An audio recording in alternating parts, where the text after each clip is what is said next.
Hello guys, welcome to Upasthapana YouTube channel. This is Muralidhar Jhadi.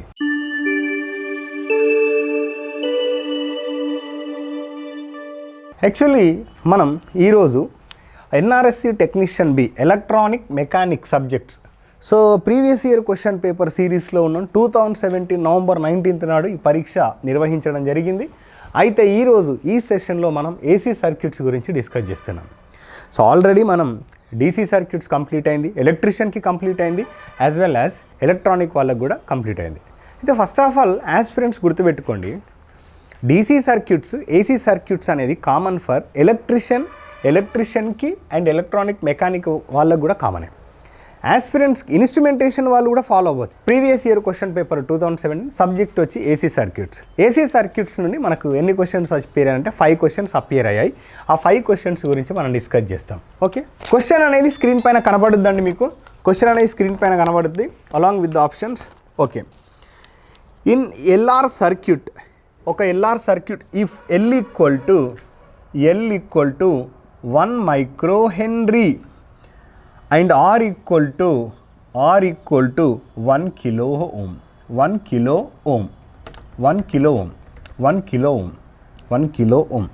What is the value of time constant? అయితే time constant ఏంటిది? ఇప్పుడు నేను ఇంతకుముందు video start చేసినప్పుడు యాస్పిరెంట్స్కి ఈ matter ఎందుకు చెప్పినా అనేది ఒకసారి ఆలోచించండి. 1 nano second, 1 micro second, 1 milli second, 1 pico second. ఎందుకు అనంటే మనకి ఇక్కడ లాస్ట్ సెషన్లో ప్రీవియస్ సెషన్లో మనం టైం చూడండి, ఎలక్ట్రీషియన్ ట్రేడ్లో అడిగింది time constant for RC circuit. కానీ నేను ఆర్సీ సర్క్యూట్ గురించి అడిగినప్పుడు ఆర్ఎల్ సర్క్యూట్కి టైం కాన్స్టెంట్ ఏ విధంగా ఫైండ్ అవుట్ చేయాలి అని చెప్పాను. ఒకవేళ మీరు రియల్గా ఆ వీడియో చూసుంటే క్వశ్చన్ సాల్వ్ చేయడం చాలా ఈజీ. కాబట్టి చూడండి, వీడియోస్ చూడండి, వీడియో చూస్తే నీకు నాలెడ్జ్ గెయిన్ అవుతుంది, క్వశ్చన్ చేయడం ఈజీ. సో లాస్ట్ ఇప్పుడు ఎలక్ట్రీషియన్ వాళ్ళకు ఒక క్వశ్చన్ అడిగితే ఆర్ఎస్సి అడిగితే ఎలక్ట్రానిక్ మెకానికల్ వాళ్ళకి ఆర్ఎల్ అడుగుతున్నాడు అంటే ఎన్ఆర్ఎస్సి వాళ్ళు మొత్తం సిలబస్ కవర్ చేస్తున్నాడు. So try to understand.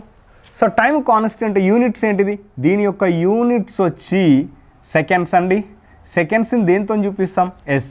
Okay, time constant for, మళ్ళీ ఇస్తున్నాను, మళ్ళీ చెబుతున్నాను, kindly follow the videos.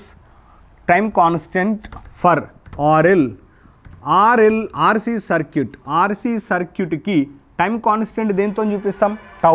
Tau equal to RC అండి.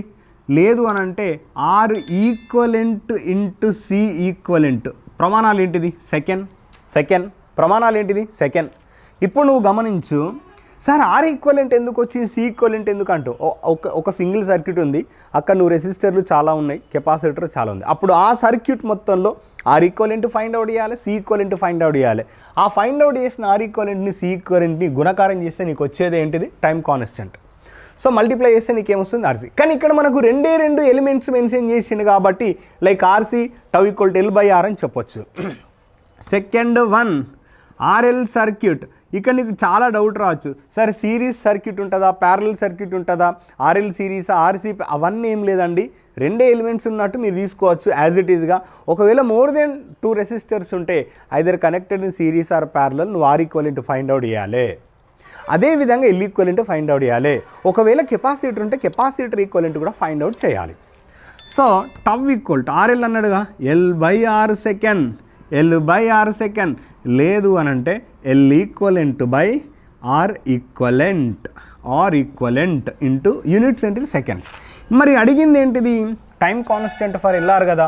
L/R అంటే ఎల్ విలువ ఎంత ఇచ్చాడండి? What is the value of L? 1 micro. R విలువ ఎంత ఇచ్చాడు? 1 కిలో. సో 1 ఇంటూ మైక్రో అంటే 10⁻⁻6, కిలో అంటే 10⁻+3. సో నేను ఇట్లా రాయొచ్చా? Tau equal to 1 into 10⁻⁻6. Okay, ఈ 10⁻+3ని పైకి తీసుకొస్తే ఏమొస్తుంది? 10⁻⁻3. సో ఇప్పుడు నీకు 10⁻⁻9 అంటే 10⁻⁻9 అంటే ఏం రావచ్చు? నానో. యూనిట్స్ ఏంటిది? Seconds. So what is answer? Option A is the correct answer. ఈ విధంగా క్వశ్చన్ని సాల్వ్ చేయండి. ఓకే, సో ఇప్పుడు మనకు సెకండ్ క్వశ్చన్ చూడండి. మనకు ఇలాంటి క్వశ్చనే, సిమిలర్ క్వశ్చనే మనకు ఎలక్ట్రీషియన్ ట్రేడ్లో అపియర్ అయింది. చూడండి, అక్కడ కెపాసిటర్ గురించి అడిగితే ఇక్కడ ఇండక్టర్ గురించి అడుగుతున్నాడు. సో సేమ్ క్వశ్చన్ కూడా అడిగి ఉండొచ్చు. The circuit element which resist change in current through it by the action of magnetic field. యాక్చువల్గా మ్యాగ్నెటిక్ ఫీల్డ్ అన్నాడు. ఇప్పుడు రెసిస్టర్ అయినా, ఇండక్టర్ అయినా, కెపాసిటర్ అయినా ఏం చేస్తుంది అని అంటే 3 ప్యాసివ్ ఎలిమెంట్సే, అంటే ఎలక్ట్రికల్ ఎనర్జీని అబ్జర్వ్ చేసే సామర్థ్యం ఉన్న, గుణం ఉన్న ఎలిమెంట్సే. రెసిస్టర్ కంప్లీట్గా అబ్జర్వ్ చేస్తుంది, ప్యాసివ్ ఎలిమెంట్ అపోజ్ చేస్తుంది, విద్యుత్ ప్రవాహాన్ని అపోజ్ చేస్తుంది. ఇండక్టర్ ఏం చేస్తుంది? Does not allow the sudden change in current. Capacitor does not allow the sudden change in voltage. చూడండి, సో ఇది energy storage element in the form of electromagnetic field, ఇది energy storage element in the form of electrostatic field or electric field అని కూడా అనొచ్చు. ఇది ఒక inductor అనుకుందాం, నార్మల్గా ఇది ఇండక్టర్ అనుకుందాం. మంచిగా గమనించండి, ఇండక్టర్ ఏ విధంగా ఉంటుందండి? This is an inductor. So suppose నేను దీని దగ్గర ఒక వోల్టేజ్ అప్లై చేసినప్పుడు కరెంట్ అనేది ఫ్లో అవుతుంది. Voltage across the inductor is nothing but directly proportional to rate of change of its current. అంటే it does not allow the sudden change in current, does not allow the sudden change in current. అంటే sudden change కరెంట్ని వ్యతిరేకిస్తుంది. ఆ element ఎవరు? In the form of electromagnetic field. ఆ element ఎవరు అని అంటే ఇండక్టర్. సపోజ్ నువ్వు కెపాసిటర్ తీసుకున్నావే అనుకో, ఇదేం చేస్తుంది? సపోజ్ నువ్వు ఒక వోల్టేజ్ అప్లై చేసినావు, దీని ద్వారా కరెంటు ఫ్లో అవుతుంది. So current passing through the capacitor directly proportional to rate of change of voltage. That means ఏంటిది? It does not allow the sudden change in voltage. చూడండి, does not allow the sudden change in voltage. అంటే సడన్గా voltage changes వస్తే దాన్ని వ్యతిరేకిస్తుంది. So అది ఏ ఫామ్లో? In the form of electric field or electrostatic field. So అలాంటి ఎలిమెంట్ని మనం ఏమంటున్నాం? కెపాసిటర్. ఈ ఎలిమెంట్ని మనం ఏమంటున్నాం? ఇండక్టర్. మనకు పరీక్షలు అడిగిన క్వశ్చన్ ఏంది? Which resist the change in current through it by action of magnetic field. So that is nothing but, అంటే rate of change of current, sudden change of కరెంట్ని వ్యతిరేకించే స్వభావం ఉన్నది in the form of magnetic field ఎవరు? Inductor. So option ఏంటిది? C is the correct answer. Okay, look at the third question. అసలు ఏం అడిగాడు ఏసీ సర్క్యూట్స్లో ఎలక్ట్రానిక్ మెకానికల్ వాళ్ళకు? థర్డ్ క్వశ్చన్ చూడండి. ఇన్ ఏ సర్క్యూట్ కనెక్టెడ్, మీకు స్క్రీన్ పైన క్వశ్చన్ కనబడుద్దండి. స్క్రీన్ పైన in a circuit connected to 50 hertz AC main supply, the RMS value of voltage 240 voltage. RMS value ఎంత? 240 voltage. The impedance of the load is 1 kilo ohm. What is the peak value of current? Actually first of all I will give you the circuit, later we take the discussion. చూడండి, ఇక్కడ మనకు ఒక source ఉందండి. ఇదేంటిది? AC supply. AC supply నువ్వు ఎట్లా చెప్తావు? 50 hertz source ఇచ్చాడు, ఆర్ఎంఎస్ వోల్టేజ్ 240 వోల్ట్స్ ఇచ్చాడు. ఇది వాడు మెన్షన్ చేసిండు కాబట్టి నో ప్రాబ్లం. ఈవెన్ నీకు 240 వోల్టేజ్ అని ఇచ్చినా కూడా అది ఆర్ఎంఎస్ఏ. నీకు చూడండి, నార్మల్గా దీనికి నువ్వేం కనెక్ట్ చేసినావు? ఒక లోడ్ కనెక్ట్ చేసినావు. ఎంత లోడ్ విలువ? జెడ్ సఫిక్స్ ఎల్ ఇది nothing but load impedance equal to 1 kilo ohm. మంచిగా గమనించండి. అయితే ఇట్లా కరెంట్ ఎప్పుడైతే లోడ్ కనెక్ట్ చేసినావో ఈ లోడ్ ద్వారా ఫ్లో అయ్యే విద్యుత్ ప్రవాహం ఎంత? లోడ్ ద్వారా ఫ్లో అయ్యే పీక్ విలువ ఎంత? పీక్ కరెంట్ విలువ ఎంత అనేది ప్రశ్న ఇక్కడ. మంచి ఆలోచించండి. సో యాక్చువల్గా మీకు ఇచ్చింది ఆర్ఎంఎస్. చూడండి ఎంత ఇంట్రెస్టింగ్ క్వశ్చన్ అంటే, చూడండి ఆస్పిరెంట్స్ని కన్ఫ్యూజ్ చేయడానికి, నువ్వు ఒకవేళ 240/1 kilo వేసినా కూడా 240 మిల్లీ ఆంపియర్ నీకోసం రెడీగా ఉన్నది. అండ్ దట్టు ఆప్షన్ ఏ నీకోసం రెడీగా వెయిట్ చేస్తుందండి. అన్ఫార్చునేట్లీ ఆస్పిరెంట్స్ ఏం చేస్తారంటే 240 అంటే ఓమ్స్ నియమం ప్రకారం వోల్టేజ్ బై ఇంపెడెన్స్ అని చేసేసి ఇంపెడెన్స్ విలువ 1 kilo, 240 × 1 milli. So 240 milli ampere is correct sir, option A is correct sir అని ఆప్షన్ ఏ టిక్ చేశారు. యాక్చువల్గా నువ్వు చేయాల్సిన పని ఏంది ఇక్కడ? Actually he is asking peak value of current. So peak value of current అంటే suppose let me consider this is the voltage, V equal to Vm sin omega T. అవునా కాదా? కానీ నీకు పీక్ విలువ ఎవరు? పీక్ వోల్టేజ్ ఇదా కాదా? అంటే నువ్వు చేయాల్సింది పీక్ కరెంట్ అంటే ఏంటిది? Maximum voltage by its impedance. కానీ నీకు ఇచ్చిన విలువ ఏంటిది? ఆర్ఎంఎస్. మరి ఆర్ఎంఎస్ నువ్వు పీక్ విలువలో కన్వర్ట్ చేసుకోవాలిగా సైనసాయిడల్ నుంచి. VRMS equal to VM by √2. మరి క్రాస్ మల్టిప్లికేషన్ చేస్తే విఎం ఈక్వల్ టు √2 విఆర్ఎంఎస్. అంటే నీకు ఏమొస్తుందండి? ఇక్కడ చూడండి, √2 విఆర్ఎంఎస్ ఎంత ఇచ్చాడు? 240 √2. ఎస్, 240 √2. ఇప్పుడు నీకు కావాల్సింది ఏంది? విద్యుత్ ప్రవాహం, మ్యాక్సిమం విద్యుత్ ప్రవాహం equal to VM by its impedance. Vm value ఎంత ఇచ్చాడు? ఎంత వచ్చింది? విఆర్ఎంఎస్ ఇచ్చిండు కదా, 240 ఇంటూ √2 బై ఎంత?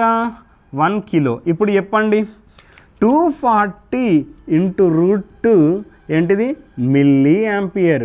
ఎప్పుడైనా కరెక్ట్ ఆన్సర్స్ మ్యాక్సిమం ఆప్షన్ ఏలో ఉండవు ఆఫ్లైన్ ఎగ్జామ్స్లో. సో మిమ్మల్ని యాస్పిరెంట్స్ని కన్ఫ్యూజ్ చేయడానికే ఈ విధంగా క్వశ్చన్స్ ఫ్రేమ్ చేస్తారు. అడిగిందేమో పీక్ కరెంట్, ఇచ్చిందేమో ఆర్ఎంఎస్ వోల్టేజ్. ఓకే, సో ఇక్కడ పీక్ అనేది మనం ఇక్కడ నుండి తీసుకోవాలి, ఈ విలువని కన్వర్ట్ చేసుకోవాలి ఆర్ఎంఎస్ నుంచి మ్యాక్సిమంలోకి. సో దీనికి సరైన సమాధానం 240 √2 మిల్లీ యాంపియర్. అంటే option C is correct answer. Okay, question screen పైన కనబడుద్ది చూడండి. 4th question. For an inductor the ratio of its inductive reactance to resistance is called dash. వాళ్ళు ఏమడుగుతున్నారంటే ఇది ఒక నిష్పత్తి అంట, ఇండక్టివ్ రియాక్టెన్స్ టు రెసిస్టర్ ఏమవుతుంది అనేది క్వశ్చన్. నేను ఫైనల్గా దీనికి సంబంధించిన ఒక టేబులర్ కాలం ఇస్తాను, మీరేం వరి కావద్దు. ఎందుకనంటే ఎలక్ట్రానిక్ వాళ్ళకి ఇలాంటి క్వశ్చన్స్ వస్తున్నాయి. నేను ఆల్రెడీ డిస్కస్ చేసిన, బట్ మీకు ఇది చాలా అవసరం. చూద్దాం ఈ నిష్పత్తి ఏంటిది అని అంటుండు. ఆప్షన్స్ చూడగానే మనం చెప్పొచ్చు, కానీ ఒకసారి ఎక్స్ప్లెనేషన్ తీసుకుందాం. ఫస్ట్ ఆఫ్ ఆల్ మనం దీన్ని సింప్లిఫై చేయాలి. ఎక్స్ సఫిక్స్ ఇండక్టివ్ రియాక్టెన్సే కదా, చెప్పండి బై, ఇండక్టివ్ రియాక్టెన్సే కదా. Yes, inductive reactance. మరి ఇండక్టివ్ రియాక్టెన్స్ రిలవెంట్ ఇన్ఫర్మేషన్ కూడా చూద్దాం. ఇండక్టివ్ రియాక్టెన్స్ యొక్క ప్రమాణాలు ఏంటిది? కొలతలు ఏంటిది? ఓమ్స్. Okay, resistance. మరి దీన్ని ఏ విధంగా చూపిస్తావు? XL equal to omega L. Omega L అంటే ఒమేగా ఎల్ తీసుకోండి. ఇప్పుడు నేను ఈ సమీకరణంలో ఈ నిష్పత్తిలో ప్రతిక్షేపించినట్లయితే X suffix L omega L by R. చూడండి, Q factor equal to omega L by R for RL circuit. కానీ ఇక్కడ సిరీస్ సర్క్యూటా, ప్యారలల్ సర్క్యూటా ఇవన్నీ ఉంటే నేను డిస్కస్ చేస్తాను. దీని తర్వాత నేను డిస్కస్ చేస్తాను, మీరేం వరి కావద్దు. కానీ మనకు అక్కడ సిరీస్ సర్క్యూటా, ప్యారలల్ సర్క్యూట్ అని ఏం మెన్షన్ చేయలే. అర్థమవుతుందా? సో దాని గురించి మనం మాట్లాడదాం. సో ఇక్కడ సరైన ఆన్సర్ ఏంటిది? ఇప్పుడు ఇంపెడెన్స్ ఎట్లా వస్తుందండి? ఒమేగా ఎల్ బై ఆర్ అంటే ఇంపెడెన్స్ వస్తుందా? రాదు, wrong. Q factor resonant frequency అంటే ఏంటిది? రెజనెంట్ ఫ్రీక్వెన్సీ అంటే ఐదర్ మన లాస్ట్ సెషన్లో ఎలక్ట్రీషియన్ వాళ్ళకి చెప్పాము, omega not equal to 1/√LC radians per second, F not equal to resonance frequency 2π into √LC hertz. మరి ఇలాంటి సమీకరణం ఏమని ఇక్కడ వచ్చిందా? రాలేదు. కాబట్టి this is also wrong. Conductivity అంటే ఏంటిది? సిగ్మా. మనకేమన్నా వచ్చిందా? రాలేదు కదా. కండక్టివిటీ అంటే suppose are equal to ρL/A. మన ఇక్కడ రో ఇక్కడ నుంచి R ఇంటూ A/L. కండక్టివిటీ అంటే రెసిప్రోకల్ ఆఫ్ 1/ρ. అలాంటిది L/RA. ఇలాంటి సమీకరణం ఏమన్నా వచ్చిందా? రాలేదు. కాబట్టి దీనికి సరైన సమాధానం ఏంది? Quality factor. మనం కోర్సులో ఈ క్వాలిటీ ఫ్యాక్టర్ గురించి క్లియర్గా డిస్కస్ చేసాం. ఫర్ RL సిరీస్ సర్క్యూట్కి, RL ప్యారలల్ సర్క్యూట్కి, RC series circuit, RC parallel సర్క్యూట్కి, RLC series, RLC parallel series circuits కూడా మనం క్వాలిటీ ఫ్యాక్టర్స్ మనం డిస్కస్ చేసినాం. ఇక్కడ సిరీస్ ఆఫ్ ప్యారలల్ అని ఏం మెన్షన్ చేయలే. ఒకవేళ what is a quality factor for RL series అన్నప్పుడు మాత్రం ఈక్వేషన్స్ ఇస్తాడు, అందులో మనం చూస్ చేసుకోవాలి. దాని గురించి నేను డిస్కస్ చేస్తాను. ఓకే, ఇక్కడ మనకు ఒక టేబులర్ కాలం ఇచ్చాము. ఇది 4th క్వశ్చన్కి సంబంధించిన టేబులర్ కాలం. అంటే ఎలాంటి క్వశ్చన్ వచ్చినా మీరు సాల్వ్ చేసే విధంగా మనం ఇక్కడ ప్రొవైడ్ చేసాం. ఇప్పుడు ఇక్కడ చూడండి, ప్రతి ఒక్కరు RL సర్క్యూట్ ఉంది, RC సర్క్యూట్ ఉంది, RLC సర్క్యూట్ ఉంది. ఈ టేబులర్ కాలం మొత్తం సిరీస్ కనెక్షన్కి సంబంధించింది. ఈ టేబుల్ ఇక్కడ మీకు కనబడకుంటే చూడండి, ఇది ప్యారలల్ కనెక్షన్ అని నేను చెబుతున్నాను. మీరు నోట్స్ ఫ్రేమ్ చేసుకోవాలండి. ఇది ప్యారలల్ కనెక్షన్కి. ప్రతి కనెక్షన్కి క్వాలిటీ ఫ్యాక్టర్ ఉంటుంది, derating factor. Quality factor ఉంటుంది, డి రేటింగ్ ఫ్యాక్టర్ ఉంటుంది. ఇప్పుడు క్వాలిటీ ఫ్యాక్టర్ అంటే డీరేటింగ్ ఫ్యాక్టర్ అంటే ఏంటిది 1/క్వాలిటీ ఫ్యాక్టర్ 1/క్వాలిటీ ఫ్యాక్టర్. డీరేటింగ్ ఫ్యాక్టర్ అంటే ఏంటిది 1/క్వాలిటీ ఫ్యాక్టర్. గుర్తుపెట్టుకోండి, రెసిప్రోకల్ ఆఫ్ క్వాలిటీ ఫ్యాక్టర్ అంటే ఉల్టా. ఇప్పుడు నేను ఆర్ఎల్ సర్క్యూట్ తీసుకున్నా. ఆర్ఎల్ సర్క్యూట్లో series RL circuit what is a quality factor, what is a derating factor. For RL parallel circuit what is a quality factor, what is a derating factor. అర్థమైందా? For RC series circuit what is a quality factor, what is a derating factor. For RC parallel connection what is a quality, what is a derating. First మనం RL సర్క్యూట్కి quality factor equal to ωL/R గుర్తుపెట్టుకోండి. మరి దీనికి quality ఫ్యాక్టర్కి 1/ωRC గుర్తుపెట్టుకోండి. అయితే దీనికి quality factor equal to మనం ఏ విధంగా గుర్తుపెట్టుకోవాలి అని అంటే మల్టిప్లై చేయాలి, రెండు మల్టిప్లై చేసి రూట్ వేయాలి. ωL/R ఇంటూ ఇక్కడ నేను ఇస్తాను చూడండి, ωL/R into 1/ωRC.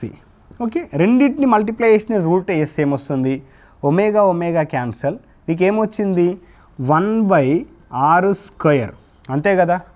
And this is L/C ఇట్లా వచ్చింది కదా. నేను R² ఉంది కాబట్టి దీన్ని R బయట తీసుకొస్తా, √L/C. మీరు గుర్తుపెట్టుకోవడానికి నేను చెప్తున్నా ఇదంతా. సో ఏమొచ్చింది నీకు 1/R√LC, √L/C, 1/R√L/C. ఇది ఒక్కటి గుర్తుపెట్టుకుంటే క్వాలిటీ ఫ్యాక్టర్ ఆర్ఎల్ సిరీస్ సర్క్యూట్కి, ఆర్ఎల్ ప్యారలల్ సర్క్యూట్కి, ఆర్సీ సిరీస్ సర్క్యూట్కి, ఆర్సీ ప్యారలల్కి, ఆర్ఎల్సి సిరీస్ ప్యారలల్ అన్నిటికీ మనం చేయొచ్చు. ఇది ఒక్కటి మీరు ఈ రెండు గుర్తుపెట్టుకోవాలి. అసలు మీకు మీకు బర్డెన్ కూడా ఫ్రీ ఉంటుంది. ఈ రెండు గుర్తుపెట్టుకోండి. రెసిప్రోకల్ అన్నాం కదా, మరి డీరేటింగ్ ఫ్యాక్టర్ ఏమొస్తుంది R/ωL, అంతే కదా రెసిప్రోకల్. అదేవిధంగా డీరేటింగ్ ఫ్యాక్టర్ ఏమొస్తుంది ωRC. ఇక్కడ డీరేటింగ్ ఫ్యాక్టర్ ఏమొస్తుంది R × √C/L. Try to remember. Okay, ఇది ఒక్కటి గుర్తుపెట్టుకుంటే ఇవన్నీ చేయొచ్చు. ఇప్పుడు ప్యారలల్ కనెక్షన్లో చూస్తాం. ప్యారలల్ కనెక్షన్లో ఆర్ఎల్ సర్క్యూట్కి క్వాలిటీ ఫ్యాక్టర్ ఏంటంటే దీన్ని రెసిప్రోకల్ అంటే సిరీస్ కనెక్షన్లో ఉన్న క్వాలిటీ ఫ్యాక్టర్ని రెసిప్రోకల్ చేస్తే నీకు వచ్చేదే ఆన్సర్. సో నీకు అక్కడ ఏమొచ్చింది ωL/R కాబట్టి R/ωL. దీన్ని కూడా సేమ్ అంటే సిరీస్ కనెక్షన్లో ఉన్న ఆర్సీ సిరీస్ కనెక్షన్ ఉన్న క్వాలిటీ ఫ్యాక్టర్ రెసిప్రోకల్ చేస్తే వచ్చేదే ωRC. సో ఇట్లా నీకు quality factor equal to R × √C/L. Okay, మరి ఇప్పుడు నువ్వు డీరేటింగ్ ఫ్యాక్టర్ కనుక్కోలేవా, ఇక్కడ దీన్ని రెసిప్రోకల్ చేస్తే వస్తుంది ωL/R. Derating factor equal to 1/ωRC. So ఇప్పుడు derating factor equal to 1/√L/C. ఈ విధంగా మనకు క్వశ్చన్స్ వస్తాయి. క్వశ్చన్ ఏ విధంగా అడుగుతాడు ఇప్పుడు పరీక్షలో అంటే what is the quality factor for parallel RC circuit అంటాడు. ఏంటిది WRC, ωRC. What is the derating factor for parallel RC circuit అంటే ఏంటిది ఇది. నేను నీకు సఫిషియంట్ ఇన్ఫర్మేషన్ ఇచ్చాను, నువ్వు ఏ విధంగా గుర్తుపెట్టుకుంటా అనేది నీ ఇష్టం. ఇది ఒక్కటి గుర్తుపెట్టుకుంటే ఇది గుర్తుపెట్టుకుంటే మిగతా అన్నీ నువ్వు ఫ్రేమ్ చేయొచ్చు. ఓకే, యాక్చువల్గా ఇది లాస్ట్ క్వశ్చన్ ఏసీ సర్క్యూట్స్లో ఎలక్ట్రానిక్ మెకానిక్ వాళ్ళకు లాస్ట్ క్వశ్చన్. మీరు స్క్రీన్ పైన క్వశ్చన్ కూడా కనబడుద్ది, ఒకసారి చూడండి. 5th question, if a sine wave has a period of 1 millisecond what is the frequency అన్నాడు. యాక్చువల్గా మనకు పీరియడ్ అంటే ఏంటిది ఒకసారి చూడండి. నేను సొల్యూషన్ ఇక్కడ ఇస్తా, 1 by 1 మనం డిస్కస్ చేద్దాం. ఇక్కడ మనం సైనసైడల్ వేవ్ ఫామ్ తీసుకుందాం. ఇట్లా ఒక సైనసైడల్ వేవ్ ఫామ్, ఇది వోల్టేజ్ కావచ్చు, కరెంట్ కావచ్చు, ఇది ωt. అసలు what is the meaning of time period. ఇది π అంటే 180 degrees, ఇది 2π, ఇది 3π. మంచిగా గమనించండి. సో 0 నుండి ఎలాంటి పోర్షన్ స్టార్ట్ అయిందో అంటే 0 నుండి పాజిటివ్ పోర్షన్ స్టార్ట్ అయింది, మళ్ళీ అలాంటి పోర్షన్ ఇక్కడ స్టార్ట్ అవుతుందా, లేదు, ఇక్కడ నెగిటివ్ వస్తుంది, మళ్ళీ పోర్షన్ ఇక్కడ స్టార్ట్ అవుతుంది. అంటే ఇక్కడి నుండి ఇక్కడి వరకు ఉన్నదాన్ని మనం ఏమంటున్నాం టైం పీరియడ్ టీ. యాక్చువల్గా మనకు విషయం తెలియాలి, ఇక్కడ ఫ్రీక్వెన్సీ అంటే ఏంటిది. ఫ్రీక్వెన్సీ వాళ్ళు టైం పీరియడ్ ఇచ్చారు, మనల్ని ఫ్రీక్వెన్సీ అడుగుతున్నాడు. ఫ్రీక్వెన్సీ అంటే ఏంటిది. ఫ్రీక్వెన్సీ ఈజ్ నథింగ్ బట్ ఇలాంటి సైకిల్స్ ఉన్నాయి కదా, the number of cycles which are covered ఇలాంటి సైకిల్స్ ఉన్నాయి కదా, the number of cycles which are covered in a second. ఒక సెకండ్లో కౌంట్ చేయబడిన ఇలాంటి సైకిల్స్ యొక్క సంఖ్యనే ఫ్రీక్వెన్సీ లేదా పౌనపున్యం అని పిలువబడుతుంది. సో మరి ఈ ఫ్రీక్వెన్సీని మనం 2 విధాలు కొలుస్తాం. ఒకటి రేడియన్స్ పర్ సెకండ్, లేదంటే హెర్ట్జెస్లో.